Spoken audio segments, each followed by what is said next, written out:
Bismillahirrahmanirrahim. Assalamualaikum warahmatullahi wabarakatuh.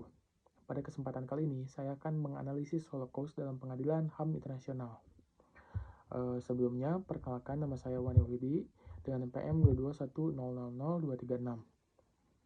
Nah, di sini yang pertama adalah latar belakang.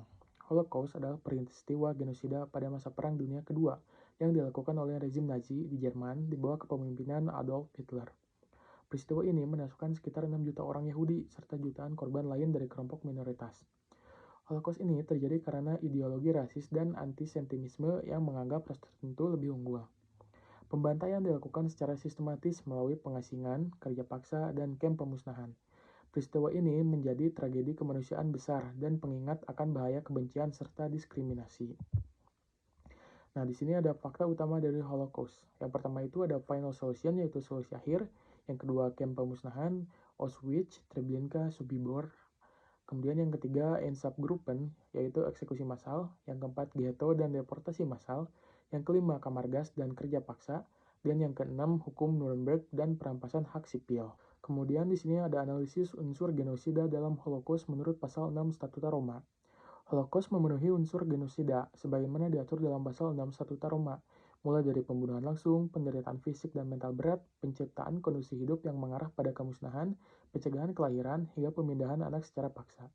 Pembantaian massal dilakukan melalui kamp pemusnahan dan eksekusi Einsatzgruppen, disertai penyiksaan, eksperimen medis, kerja paksa, serta kondisi ghetto yang tidak memanusiawikan. Selain tindakan fisik, Holocaust juga didukung oleh niat khusus atau dolus spesialis untuk menghancurkan kelompok target, yang dibuktikan melalui pernyataan terbuka para pemimpin Nazi, kebijakan negara yang terstruktur, serta dokumentasi administratif yang rinci. Dokumen seperti protokol konferensi Wannsee yang direncanakan secara sistematis.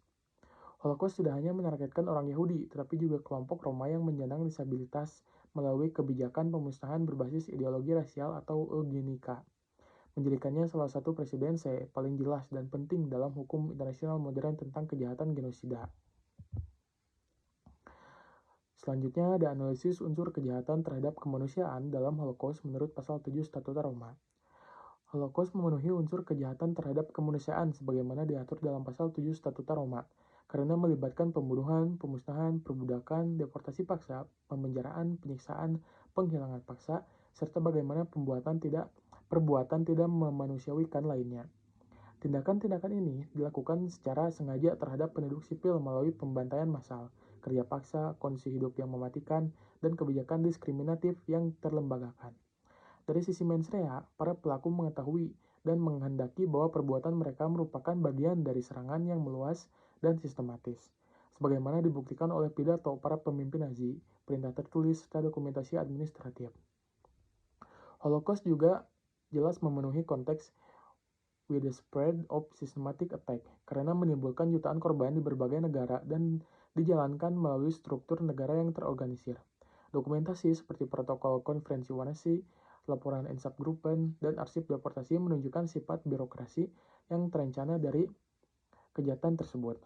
Meskipun ICC tidak memiliki yurisdiksi temporal atas Holocaust, peristiwa ini menjadi dasar historis dan normatif bagi perumusan kejahatan terhadap kemanusiaan dalam hukum internasional modern. Selain menargetkan Yahudi, Holocaust juga mencakup kejahatan terhadap Roma, penyandang disabilitas, dan kelompok sipil lainnya, sehingga dapat dipahami sebagai genosida sekaligus kejahatan terhadap manusia dalam arti yang lebih luas. Kemudian di sini ada kelompok korban lain di antaranya. Yang pertama itu ada Roma atau Gypsy, yaitu genosida etnis. Yang kedua, penyandang disabilitas atau program T4, yaitu pembunuhan sistematis. Yang ketiga, tahanan politik dan homoseksual, yaitu penindasan dan pembunuhan. Dan yang terakhir, termasuk kejahatan terhadap kemanusiaan. Kemudian di sini ada pemenuhan unsur kejahatan perang dalam pasal 8 Statuta Roma. Holocaust dapat dianalisis sebagai pemenuhan unsur kejahatan perang sebagaimana diatur dalam pasal 8 Statuta Roma, karena melibatkan pelanggaran serius terhadap hukum dan kebiasaan perang, seperti pembunuhan penduduk sipil, penyiksaan, perusakan properti tanpa alasan militer, penjarahan, dan pengambilan sandera. Dari sisi yurisdiksi, unsur material dan personal secara konseptual terpenuhi, karena tindakan dan pelaku termasuk ke dalam kategori kejahatan perang. Namun, yurisdiksi temporal tidak terpenuhi karena Holocaust terjadi jauh sebelum Statuta Roma berlaku. sehingga ICC tidak berwenang mengadilinya. Unsur objektif atau mens rea terpenuhi secara kuat, karena Holocaust dijalankan secara sengaja melalui kebijakan negara atau final solution. Dan para pelaku mengetahui bahwa tindakan mereka merupakan bagian dari pembunuhan terorganisasi. Kejahatan ini juga terjadi dalam konteks konflik bersenjata internasional Perang Dunia Kedua dan menunjukkan pola serangan yang meluas serta sistematis melalui deportasi massal dan jaringan kamp konsentrasi. Pertanggungjawaban kejahatan mencakup pelaku langsung, komandan militer, hingga pemimpin politik Nazi yang memiliki kontrol efektif atas kebijakan dan pelaksanaannya. Meski demikian, penuntutan melalui ICC terhambat oleh ketiadaan yurisdiksi temporal. Wafatnya banyak pelaku sebagai bukti yang dimusnahkan, serta fakta bahwa kejahatan Holocaust telah diadili sebelumnya oleh International Military Tribunal di Nuremberg. Kemudian di sini ada kesimpulan dari materi yang sudah saya jelaskan. Holocaust adalah genosida dan kejahatan internasional paling serius.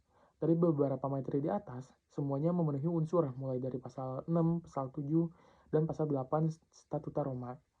Hal ini menjadi dasar perkembangan hukum HAM internasional modern yang penting sebagai pelajaran hukum dan kemanusiaan global. Yang terakhir ada saran. Ada 3 saran. Saran yang pertama yaitu penguatan pendidikan HAM dan hukum internasional. Saran yang kedua, pencegahan genosida melalui sistem peringatan dini.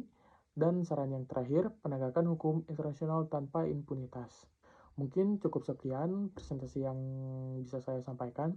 Mohon maaf apabila ada kesalahan. Wassalamualaikum warahmatullahi wabarakatuh.